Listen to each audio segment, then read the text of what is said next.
Pregame.com.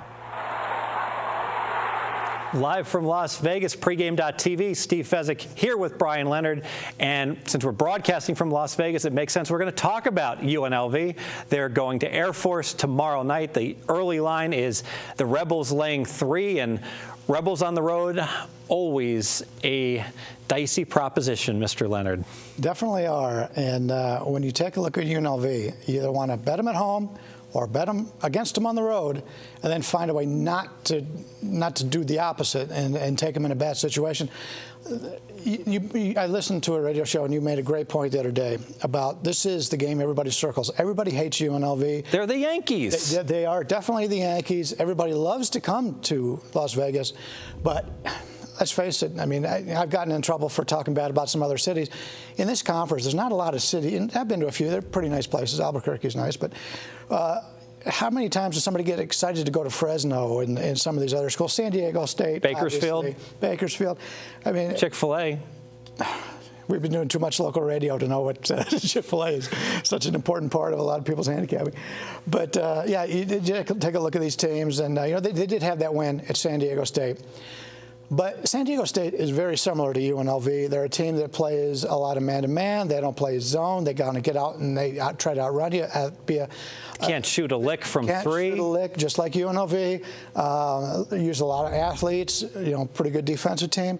But they played into that game in UNLV's style of play. The second half of that game, it was a totally different game. I believe they scored like 90 points in the first half. It was like 48-40 at halftime, right? And then they scored like 60 in the second half. I was having dinner with Marco D'Angelo, imagine that. And I said at halftime, I said, you're going to see a totally different game in the second half. I think we went Dutch. You went Dutch? Huh. He might have paid that night, come to think of it. He pays most of the time. He pays more than you. He makes more money with this company than I do. He does. Yeah. And he's more generous. He's the star. I'm pretty generous if I have it. Marco's more generous. Well, okay. We digress. Go ahead. Marco's going to love this video. I don't know about the rest of it.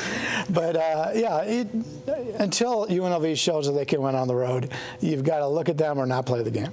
Yeah, and I think let's talk about. I hear UNLV at home. Thomas and Mack. We have a big home field advantage, and I think it's not necessarily true.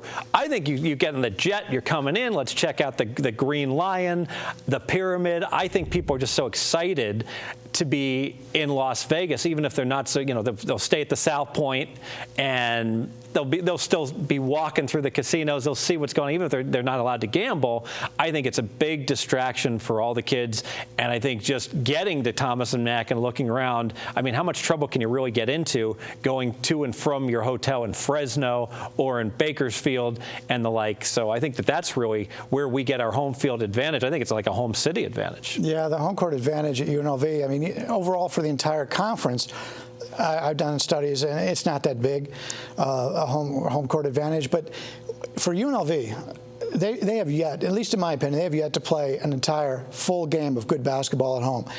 If you've seen their games, they will play really good in the first half, struggle, give the entire lead back in the second half, which is what they did to Air Force, or they play terrible the first half and come out with their hair on fire in the second half. Should have lost that game to Air Force in many ways, right? When they played the first time. Some home cooking, and if it comes down to it, Air Force is not going to get any call playing at UNLV, and they still took that game to overtime and probably should have won. Yeah, one thing I've looked at UNLV's, I've watched them play. I looked at their stats.